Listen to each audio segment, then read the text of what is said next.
Hello, Paul Valencia here. ClarkCountyToday.com. It's the sports podcast with our sports administrators, Tony Liberatore from Fort Vancouver High School. Hello, Clark County. Good to see you. Cale Piland from all of Evergreen Public Schools. Good to be back. Hey, yeah, we took a little bit longer break than we thought, but we wanted to get a couple weeks in football, so we're going to start with some football. We are going to go later on and talk about a very interesting journey for a great high school basketball player who is might not be playing high school basketball this year, and what we're going to get into that after we talk a little bit of Skyview-Columbia River football, and then we might come back to some football again, and then we'll do some pro sports. But here it is. We're recording this on September 12th. And my Raiders are undefeated, so life is great in my world. I don't know about you, Cale, because I don't think you root for the Raiders. But no comment. Yeah, but Tony's a Raider fan. Hey, go Raiders! Maybe want to know Jimmy G. All he does Jacoby. is win, no matter what. Yeah. So, but we'll go with high school football, and I think a big thing. It's a big rivalry, but not really a big game anymore. Skyview-Columbia River. And part of it is Skyview has one of its best teams in years, at least on paper, as the coaches would want me to say, because they haven't won a league title yet or anything after 2 weeks and no league games. But Skyview's pretty darn good. And Columbia River isn't the Columbia River that we grew up on yet, right now. They might be building with a new coach, and they might get there sometime. But it was a 49-0 game. There were a lot of personal fouls because the chippiness gets in there with the inter-district rivalry. And so we're going to talk. I mean, should this game continue? And I promised to give you the pros and some of the cons. But I also wanted to talk to Tony and give him a little bit of a life preserver. He is a Vancouver Public Schools employee, so he may not be able to tell us everything. But yeah, Tony, your initial thoughts on this game? Big 4A Skyview versus 2A Columbia River, and it hasn't been close in years. No, in any sport in high school, we need to think of competitive balance. And, I'm sure when you start reviewing those scores, but here's the thing. Fort played Friday night before that game. Mm-hmm. And when I left, all the stands were full. So when we talk about, it still means something to the neighborhood. And those schools are, I don't know exactly miles apart, but those kids, for the most part, go to middle school together and Little League and all that other stuff. And so, it's a true geographic rivalry, mm-hmm. but Kel as a coach, mm-hmm. right? Either side, the imbalance either way. That's where I'm trying to balance this all the time, which is it does mean something to the community. Okay. Yep. I'm just based on butts and seats. Yep. It is a huge draw. When I was the AD at River and doing that game, or even when I was coaching at River in that game, that's the most fans I've ever seen at Columbia River High School is that game. Even when we had huge other games. So just a coaching point of view, and I'm just presuming Cale would say it doesn't do anything for the team. It depends on which side you're on it, right? Cale? Go ahead. When you're looking at it from Skyview's point of view, at least in over the last the recent history here, I don't know how much of a benefit it is for them because what you're trying to do with your non-league games is you're trying to get your team ready for league competition, right? Right. And so the fact that the game hasn't been competitive, I'm sure Kais would say that that's not great for them. Talking about Steve Kaiser. Yep. And Skyview coach. From Columbia River standpoint, it's kind of you want to make sure you get out of the game healthy, right? And so there's not lingering effects there. But, and I know Tony probably can't talk about this, but the interesting dynamic between the River and the Skyview rivalry is Vancouver School District has open enrollment, and so that community, those kids grow up in that community together. So there's an extra layer there from young kids right now looking at the game and figuring, do I want to be a part of this, and how do I want to be a part of this? Yeah, I've never really thought of it like that, but let's face it. Right now, the football players go to Skyview. That sounds bad. Let me backtrack what I just said. Not all the football players go there, right? But if you're a 7th grader and you're an 8th grader and you have a decision and you've been going to these games the last 4 or 5 years, it does have to. It has to play. Right. Okay. On that decision. sense, I get that. But here's the other thing, right? And as AD at River, and they still do this. I'm not in the day-to-day even athletics anymore, but we play Skyview, or River plays Skyview in every sport. Yeah. Yep. And it is. It's competitive. It's competitive, and I don't. Or dominant by River, by the way. And there is some of that. No, so absolutely. Volleyball. I mean, Columbia River's right, and River volleyball has been good for 5 decades. Soccer, okay, soccer's great too. Soccer is soccer at River right now, but that's so. When we think about community and that neighborhood aspect of it, like Cale mentioned, it's there's many factors is what I'm getting at. Is so I know that they, the week of football is usually when they do the other fall sports. They just try to like make it a rivalry week, which is cool. And again, what I know of is that River won in volleyball and soccer. Right. And then, okay. So. And it is interesting though, because you might get crushed score-wise in a volleyball match. Right. But you are not getting physically dominated like you do in football for 4 quarters. And football is also another factor of this, which again, I've talked to plenty of people in VPS about this, either in an official or unofficial capacity. Mm-hmm. Either when I was AD and or coach at Columbia River, or just now as an employee. Right. And by the way, as a sports fan and a reporter, I am not trying to knock Columbia River football players at all. They believe they go into that game that they're going to win, and they should. That's your coaches should have a game plan to beat the mighty Skyview Storm or whatever. It just hasn't happened in a while, but it has happened. But it just hasn't happened in a while. So I am not saying, there's no chance they can't possibly win. But lately, Columbia River has been battling just to be 3rd or 4th place in their own 2A league, and Skyview is always a top 10 program in the state at 4A. So it's just kind of and that's where you start to see, Paul, and I think that is the whole point of classifications to begin with, right? And just from somebody that was there at the genesis of this rivalry. Right. I coached in the first ever Skyview-Columbia River football game. Okay. Fall 97. And it was freshmen only that year. Okay. Okay. But River was a 4A school. Right.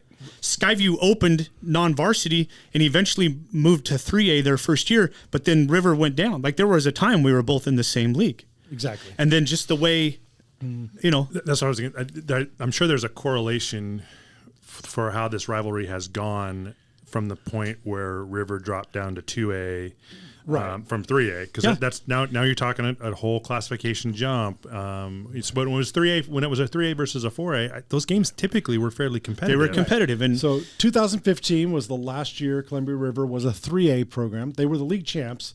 Skyview won that game 49-16, so not close, but whatever. But in 2014, it was a 7-point game, and that was the year Columbia River was a quarterfinalist in Class 3A. And then, of course, in 2013, that's the last time Columbia River won. And of course, my joke is when Columbia River wins, it makes national news. But in true context, it made national news because that was the blocked field goal. That Skyview blocked the field goal at the very end of the game and then ran off the field thinking they had won, but the ball's still there. And in play, Columbia River picks it up and runs 40 yards for a touchdown. And it was like the Stanford band was on the field. It was the guy had to run through Skyview fans who had already rushed the field. So he did. It was an incredible high school. Didn't it make atmosphere. The Monday Night Football Come On Man? It made Come On Man. It made Keith Olbermann. Yeah, it made just a crazy deal. It was a major deal. So that was 2013. 2014 was a close game. There has not been a close game since then, although I was told one of the games was close at halftime.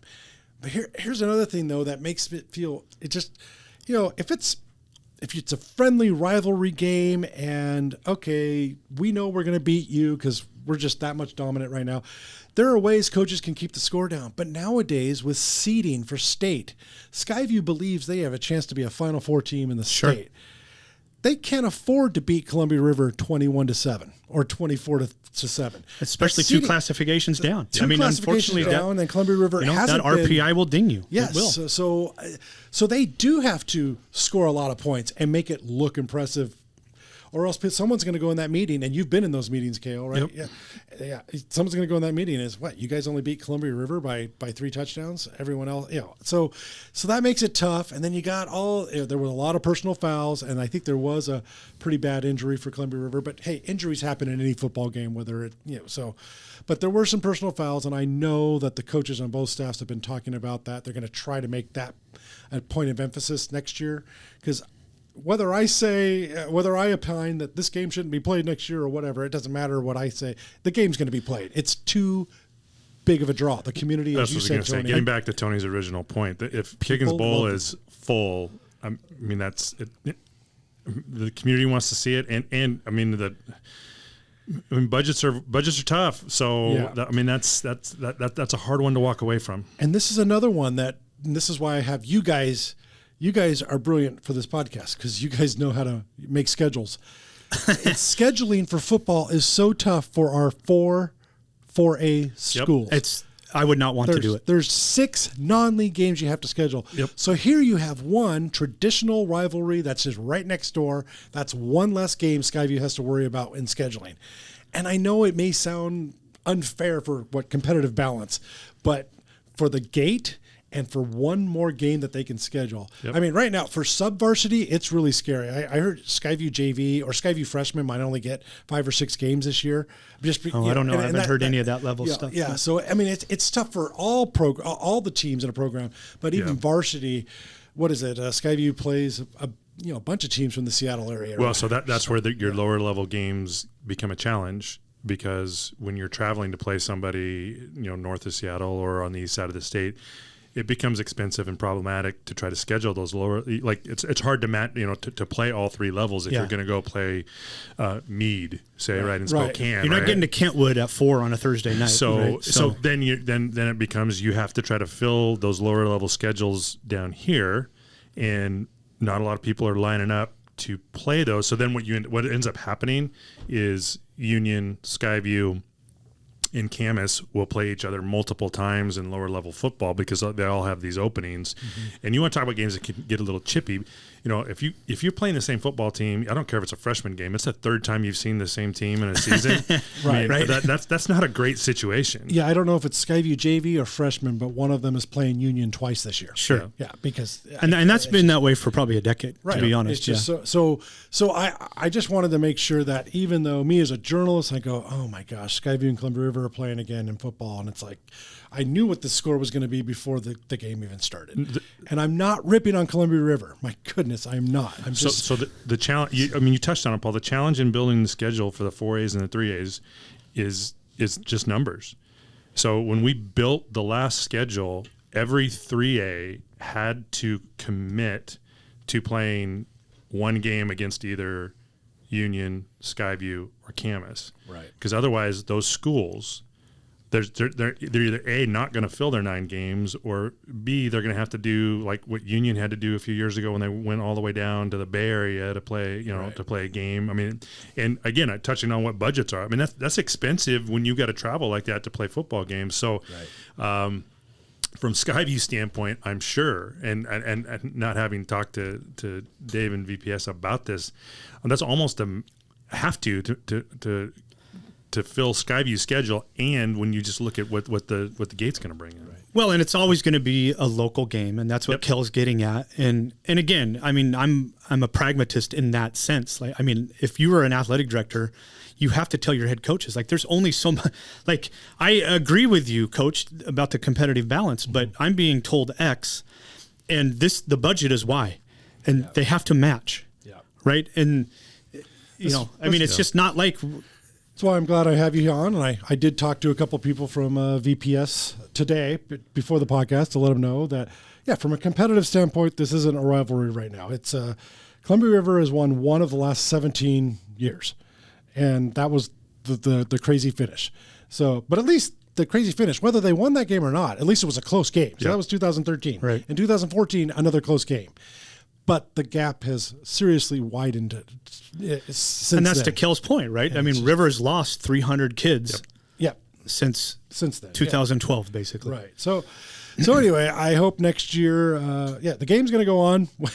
Whether some of us are like, why? But the game is going to go on. I just hope it's better managed from a perspective of it's a rivalry, but 7 personal fouls is what I heard was what it was. I was not at the game, so I don't want to. Let me backtrack again. I don't want to say it was definitely 7. That's just what I heard. But I did get confirmed that there was a lot of chippiness at that game. So. Well, and when you have a game that is a quote unquote rivalry game and it gets out of whack score wise like that actually is a breeding ground for more of that because the game's. No, it's not going to impact the game. The game's over at that point, so it does lend itself to that. Yeah, and that can happen at any. It doesn't matter. Oh, absolutely, Skyview, it could be Skyview and anybody, or pick a team, battleground. Union plays. Well, the emotions are higher for a rivalry game. If that game were to get out of whack, it's going to present those opportunities. Absolutely.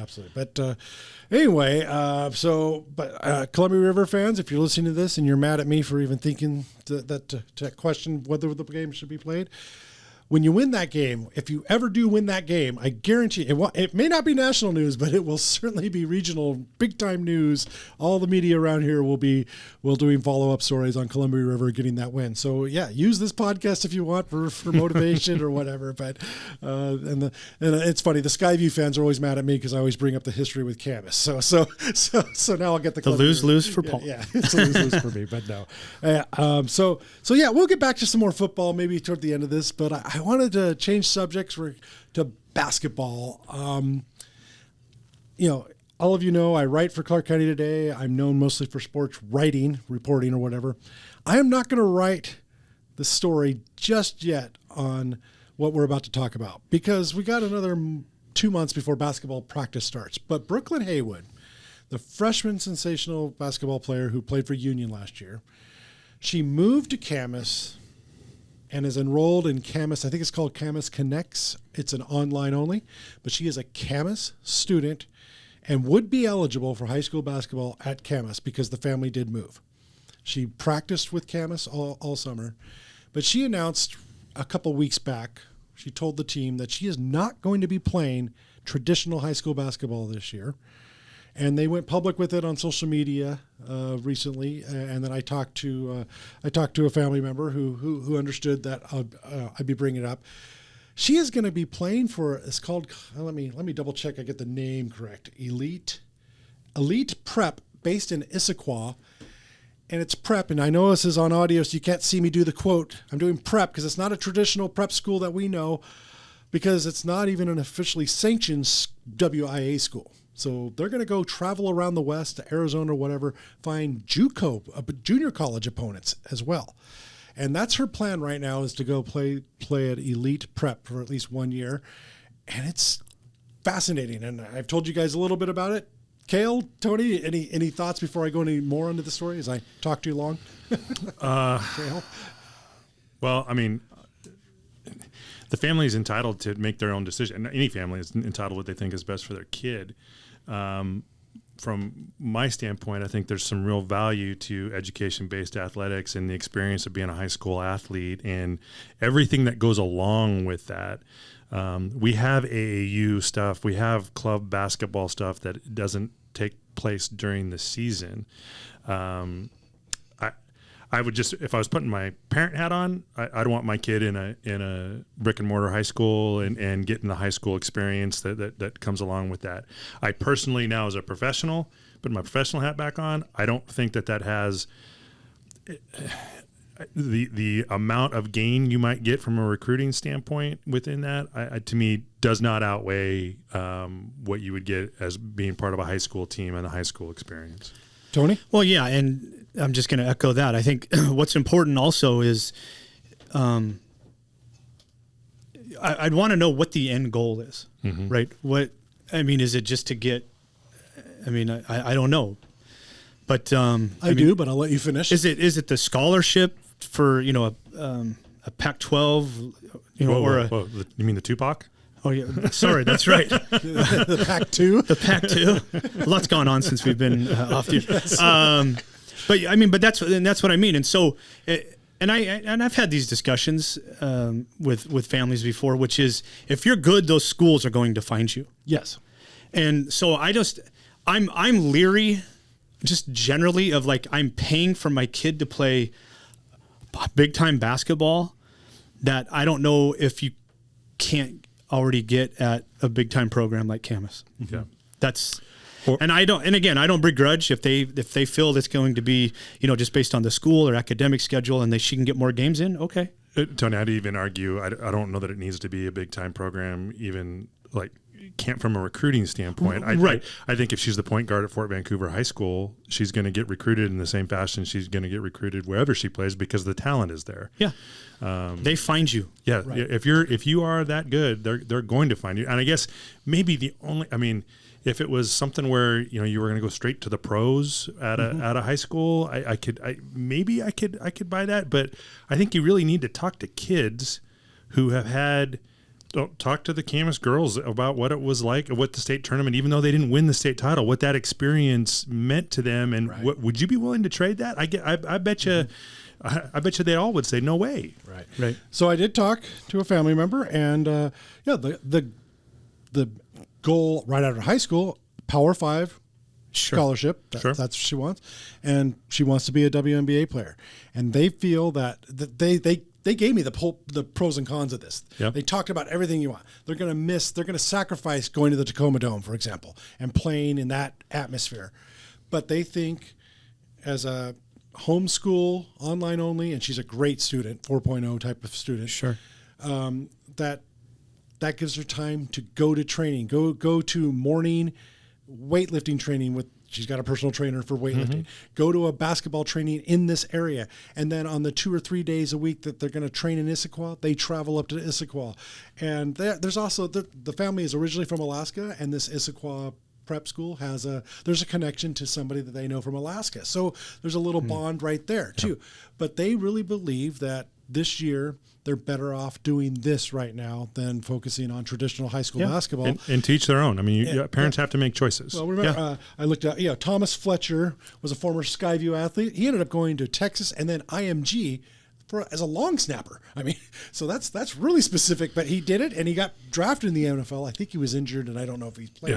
But he played at Alabama, didn't he? Yeah, but he played at Alabama, won a couple national titles. And, there's a little Vancouver connection there going to IMG. Is that what it's called? IMG. So, and that's an academy that is always, that's been there and it's kind of famous and we know all that. But this thing is, from what I was told, I haven't done my own research yet, but elite, what did I call it? Elite something, but elite prep in Issaquah. They have a boys prep school, and it is a prep school for boys.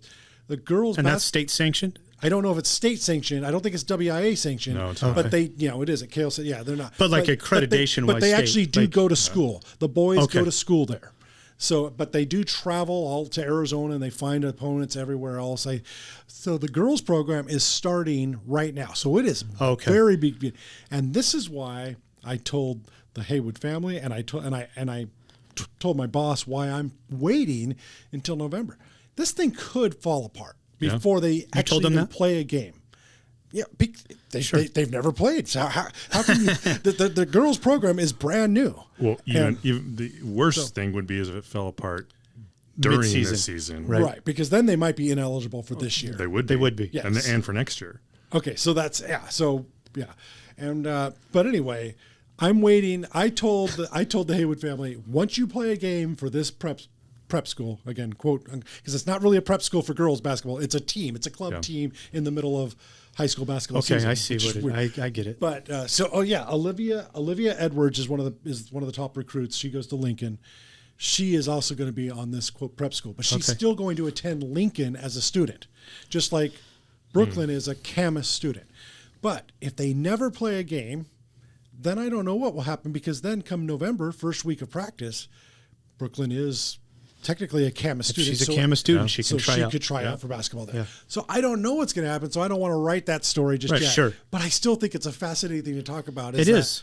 Because it is a story whenever Brooklyn, someone from Vancouver who played in Vancouver last year. This is rare for Clark County. This is rare for Clark County for a basketball player to just say, I'm going to go to a prep school in the her sophomore year of high school. And Khalil did that at Fort, but that was mostly COVID-based stuff. COVID-based. Yes. Yeah, but yeah, he did it, and and he's at Holy Cross. So. Yeah. So it worked for him.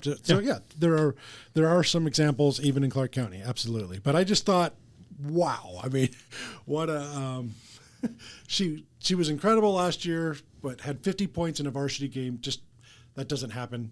I don't know if it's I don't know if a girl has done that. No, we talked about that before. It doesn't really happen in the boys either. It's very rare. It's a 40-minute game for crying out loud. It's 32. Never mind. It's 32. Yeah. So and she is. If you've ever seen her, it's fun to watch her play because she is really is special. But it's going to be just kind of crazy the whole summer of. And then, no, never mind. We're not going to do high school ball at all. And then, as I just pointed out, I don't think they're going to play high school ball this year. I really don't. But until she actually plays a minute for this brand new club prep team or whatever. So it's just the games obviously would just be all weekend tournaments. They'd be they're going to travel. They're going to travel. I mean, they could play weeknight games depending on where they're going.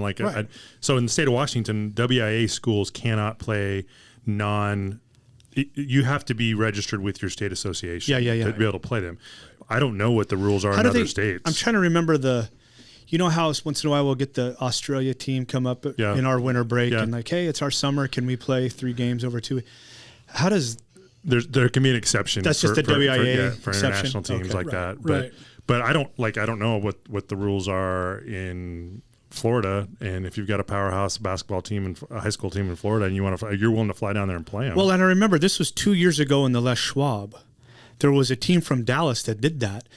They used the name or the mascot of their school, but their state title was pulled because of transfer things. But they kept the team together and just made it like I'm gonna like a club team, and they still got invited to Les Schwab because they invited the school, but and so but they added a couple other players, and so that's what I remember when I would look that up as in that Les Schwab Classic in Hillsborough. There's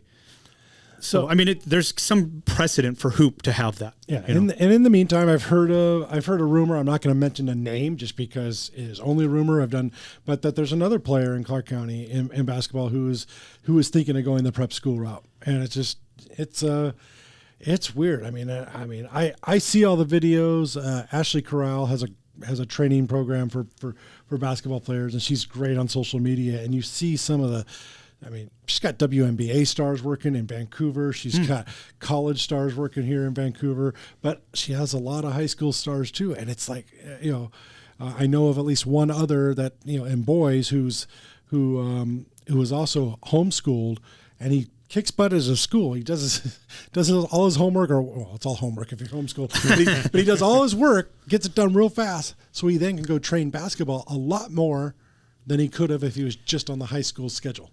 Yep. So, there's pluses and minuses to that too. So as Clark County grows, right? 20 years ago, this would be really rare. But in other parts of the country, this stuff happens all the time, even in the King and Pierce County to an extent. Right. But no, and you may see it happen in football. It's already happening in out-of-season football. Yeah. And I don't think it's going to be long before the organization up there that's doing that would look at doing something like this. I was wondering. And are you talking the King County organization? Yes. Okay. Wow. So anyway,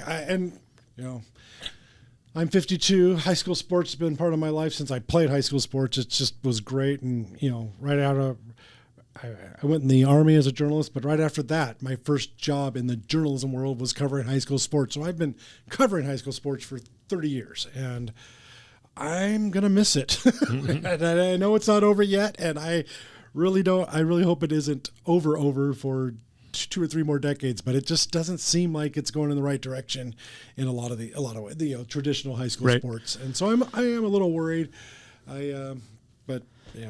Yeah, hopefully that worry though. It's just, I get worried as well about some of that stuff, but I think Clark County, and we've talked about this, I've mentioned this, I think this is for the GSHL, this is still a golden age, so to speak, in Clark County sports. And I think as long as we have that, I mean, we're always going to have that tension between the clubs and the, I'm not going to, I mean, whatever sport. The clubs are just getting bigger, but I still think we're doing pretty good. But I do worry about Friday Night Lights in high school football just because I know I'm dating myself, and I've said this probably before, but my senior year of high school, I graduated class of 89, so senior year of football was 88. In the state of Oregon, Benson won the state title because back then... They were dominant back then. Yeah, but back then... Yeah, they were. All you needed, though, was some good athletes, some good coaches, and 3 or 4 month commitment. It wasn't a year-long commitment. For Benson certainly wasn't a rich school then, and certainly isn't now. I mean, and... Look how far, and now, again, it's the great schools every year, the great big schools every year. It's because they have year-round training, and that's great. I'm glad the athlete is so much better than the athlete was in the 80s in high school, and it's awesome for the athletes. But it's also, it means the haves versus the have-nots. No, we've definitely so what started as, hey, let's do a little extra so we can get a leg up on our opponent, right? I mean that was kind of how that stuff started, and it started, late 80s, early 90s when people were starting to do that kind of stuff. Has now gotten to the point where if you just want to be competitive, and really in a lot of sports, it's, do you even want to be just a varsity athlete? We're not talking about kids that are necessarily going to be college athletes. If you want to be competitive at the varsity level in high school, you've got to do a lot of that stuff. Right. Yeah. 2004 State Championship. How old were you, Cale? 2004. That was a while ago, Paul. Yeah, you don't want to say because then people do the math and figure out how old you are now. My point is that you were. Let's say I wasn't 40 yet. Okay? Yeah, you were a very young state champion head coach for a 4A. I was 30 years old. Yeah, and then you moved over to Union and did very well there. You got out of coaching. And you gave me reasons, and probably I wrote them down as a reporter, even though they're probably BS reasons. But thanks, Cale. But as part of it, it was just it's a year-long commitment. Did part of that come? I mean, you already have a year-round job. Yep. But now a year-round commitment of being football coach, was that part of it? And that Yeah, no, there's definitely a higher level of burnout, and. We were getting at that point in time too, where it was just becoming more commonplace for, kids to move around and that kind of stuff. And it's just, the job was changing. And like, not like, I always wanted to be able to look, if I was looking at our feeder schools, okay, those guys are going to be mine. But I was getting to the point then where you, even down in the youth levels, where you were having to be active, not to recruit other people's kids, but to recruit the kids that were supposed to come to your school to make sure that they felt like that they felt loved and that I'm just like, no, I don't know about this. I don't know about this. The worst part of my job as a high school sports reporter, when I only focused on high school sports, was the recruiting stories. I just hate them. I hate having to call a kid to ask, hey, what'd you think of that school? What'd you think of that school? Or where are you leaning? Because, and now to me, it's worse. He's 13. Yeah, but now it's worse because you got the transfer portal anyway. So who cares what a 17-year-old says? I'm committed to Oregon State, but I'm still visiting elsewhere. But they have to visit. I found this out from another coach. They have to keep their visitations open because the schools might say, never mind, I know we offered you a scholarship, but we're not. But anyway, I can't stand the whole recruiting part of journalism because the schools can't talk to journalists. That's against the rules. The colleges, they can't say until you sign, they can't talk about you. So you're just relying on the source of overzealous parents sometimes, and also the athletes themselves. And I'm not saying anyone's ever lied around here about it, but it has happened where people have lied about getting scholarship offers. And it drives me insane. And then when they actually do pick a school, I've never heard it. They always say the same thing. The campus was incredible and they treated me like a family. I've never heard a recruit go, man, that campus sucks. But you know what? They promised me I get some playing time right away. I don't care about the campus. Yeah. And you know what? The other players, I can't wait till some of them graduate. They're jerks. I've never heard anybody say that. That would be newsworthy if they still Anyway, Tony? Well, the other side of the coin of what Cale was talking about, right, is the recruiting and the year-round athlete. It's really important for the head coaches in one school and the athletic director to be able to like work on schedules together, like out of season schedules together. Yep. And I was able to see kind of a model and a template that I used at River. And so when I started coaching, the best kids, like I'm talking, Brett Pierce, who played in the NFL, right? He was a 3-sport kid, and we needed him in August. So, we just like Brett, and he would always just work out he'd do his football stuff, and then he could balance the basketball stuff when he could and the baseball stuff. But when he was in that season, he was all in that season, and that's what we were able to work out. Did it always work out as nicely as it did for Brett? No. But that is something, especially as River got smaller, that's something that I really emphasize with head coaches. We have to share athletes. Yeah. Right. Yeah. We have to. Well, and you made an excellent point there saying coaches working with the athletic director. The adults need to make the decisions as easy as possible for their kids, so that, look, you're not going to be able to be at everything if you're a multi-sport athlete for each of the sports, but let's not put the kid in the middle where we're pulling, one's pulling one way, one's pulling the other one. Say, hey, look, if you want to play for me, you got to do this, and the other coach is saying the same thing. No, we need to work together. Right. Yeah, that stuff it's hard as adults to manage that type of conflict, and when it's a 16-year-old kid, that's really tough. Yeah. So, have you guys been paying attention to the scores? High school football. Has it been 2 weeks? 2 weeks. 2 weeks of high school games. football. Yeah. So like I said, Skyview's really good, and Camas is 1-1, but that one loss. Well, Yelm's been a Clark County team basically this first 2 weeks. Yeah, right. So. Yes. Right. Yeah. But Camas, their defense was amazing in that first week. I mean, and Yelm's loaded. Yeah, Yelm. That was Yelm scored at least. Yelm's lowest point total last year was 20 in the state championship game, and I think they scored 26. All the other games were 36 or more. Yeah. And they only got one touchdown on Camas. So Camas's defense is still Camas's defense, and so I think it's going to be a blast when Camas and Skyview play each other to see that matchup again. And, let's see. Then Evergreen's had a couple of, no, it was a blow. Let's face it. It was a blowout win over Hawkinson. Yeah. But Evergreen's a lot of people's pick to win that 3A league, and good start for them. The schedule isn't exactly challenging right now, but you play who's in front of you. Yeah. And I was going to say on my side, the Fort Vancouver Trappers started 1-0 for the first time since 2005. Yeah. And we use this as a couple of different podcast topics last spring. Once when we talked to Mick, and then just in general one of our topics. But I have seen, this is my 5th school year there, we've been able to see how moving to getting that basically independent schedule officially, but working with the 1As, how that has helped the football program. Right. And this will sound, you just had to see it, right? And the score was lopsided. The final score was lopsided, but at one point Fort was winning.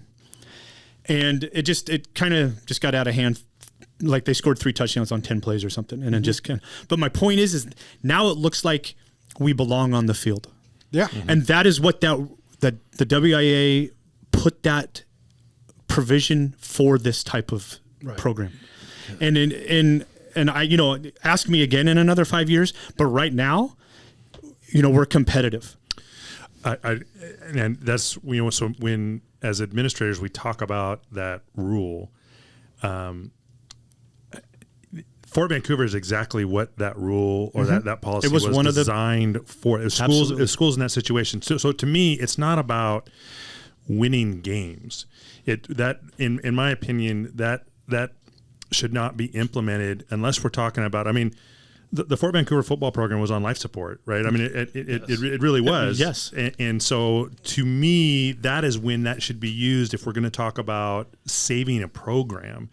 If it's just because, look, if we have a program and we have 60, 70 kids in the program, but we're just lousy, we're not a good football program. To me, that doesn't mean, well, we should petition to move down, or that petition should be granted. It should be used sparingly and only in cases like this where, look, the alternative is going to be this in a couple of years. There might not be a football program. Right. I think Fort Vancouver was a year or two away from ending its football program a few years ago. It was that bad. Right. Well, I don't know all that history because I wasn't day to day, but I will say, having this plan and it just was coincidentally, one of the first years that we started there as an admin team and working that through. James Ensley had we still had budget constraints, right? So when you say independent, like we couldn't be traveling to Seaholm every weekend. So the 1As were like, hey, we'll help you out as much as we can. We also need local games, and that's what it's for. And we're also able to get, and again, we've talked about this a dozen times, and I'll harp on this forever. People always only focus on the varsity program. If you don't have a JV or a freshman/C program, you're not going to have a varsity program. What we can't do is like the kid that's never played football before and he's starting Friday night. Right. That's that was happening. Yes. And for it does. And now what we can do is like, okay, you've played a year or two, or you've played, 12, but we were able to get 3 games in for you before now we need you based on an injury. We still don't have 90 kids in the program, but that type of stuff, that's huge. And I'm sure the goal is to eventually get to the point where you're playing at the classification where sport is supposed to be. I mean, that's what it's there for. It's not, it's that's not a perpetual thing. No. And, but I think it's good that we have patience with it, especially football. You're not going to change it overnight. Sometimes in hoop, maybe like you get 2 kids. Yeah. Right. Okay. We're going to win. Yeah. We're going to win 15 games. No, you need more than a couple of guys football wise. Exactly. Willie Thompson used to say 18. I need 18. That's all right. So by the way, now I got a shameless plug for Clark County Today. Some of you have already noticed the last year I started doing this for the regular season for the most part, and not exactly for the big, huge games, but for the regular season, I'm going out I still haven't missed a Friday night since I started living in Clark County, but I'm not doing gamers anymore. I'm trying to find a feature within a game, or maybe it's a column or analytics or whatever. I'm trying to do something just different because there's only one of me, and I only do about halftime of my job is sports now. And I love sports more than anything. So I really wanted to do something special. So like last week we did this story on the center quarterback, Garrett Manu. I don't know how to I only know how to spell it. I'm a print writer. So but anyway, it was a cool, fun story. Center won the game, but I got the chance to talk to him about, he didn't get the starting role last year as a junior. And he was pretty bummed about it, but he then became the best slot receiver he could be. He didn't whine about it. He didn't complain. He just went back to work. And there was a lot of personnel change. Not a lot, but there was a big change at the center.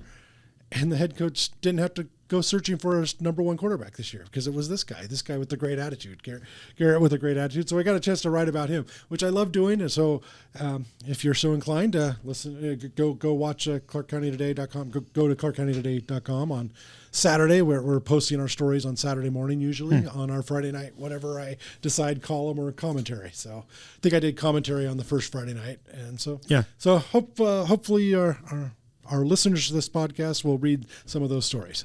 So, sorry, there's my plug. Where are you going this Friday? Did you say? Sorry. I think I'm going to go to Prairie Battleground. It's not set in stone, but those are 2 teams I haven't seen yet. And that's the other thing about this. Last year, I either wrote a feature or saw all 18 teams that Clark County Today covers. I either saw them play or featured them at least once. We're going to put you on the seating committee, Paul. If you're watching all this football, you can talk about anybody. No, but the seating committee meets on Sundays, and that ain't happening because. What if Raiders are playing Monday night? That doesn't matter. No. So speaking of Sundays, I know my team's undefeated. Raise your hand if your team's undefeated. Tony's raising his hand. No comment. Yeah. Okay. So. Raiders all alone in first place. 12 yards in the second half. You're not going to win many NFL games that way, Paul. No, you're not. But well, Jimmy G got the job done, so that was the true manager of the game. True manager of the game. Great. And our defense. Hey, but I was happy for you last week. Yeah. I was really happy for you because anything that I can't root for Russ. Yeah, so there are a lot of that's true. A lot of Seahawks fans are rooting against Russ still, and even though there's no draft capital involved with it anymore, right? You got your draft picks, right? Yeah, but I think we one more next year. Yeah, I thought not based off of that. We made one trade with the Broncos somewhere in the latter half of the draft, so I still think we have one pick coming to it, but they're totally separate from the Russ deal. Separate from the Russ deal. But you still want him to lose, and so you get so you get a better 6th round pick. Something like that. And in baseball, I'm assuming the Oakland A's, my team, are still 100 games out. Probably. And but they played spoiler last night. They beat the Astros. Okay, cool. So that was good for your Mariners, right? But the Mariners didn't hold up their end of the bargain, unfortunately. Yeah. We haven't held up our end of the bargain for a while now. They're playing the zombie Angels. Cale was telling me that not only did his baseball and football team lose on the same day, but his fantasy baseball team lost in the playoffs. So shoot! It was a bad Sunday. I'm on the outside looking in. It was a dark baseball. Sunday. Yeah, I had the best team in the league, but it's head to head in the playoffs, and one bad week, and it was a pitcher named Keaton Wynn for is that Kansas City? San Francisco. Oh, and he started that. They were the night game, and I was like, all right, he just needs to get beat up, and I'm good, and he did not. It was Sandy Koufax that night. Okay, all right.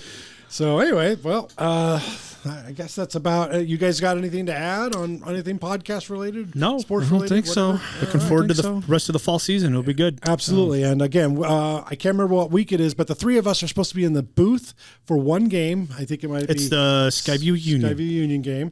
So that's going to be a fun one. And then we might try to figure out a way to actually record a regular podcast before a game if we can get the schedules worked out. That'd be fun. But until then, we're out of here. Have a great week or two.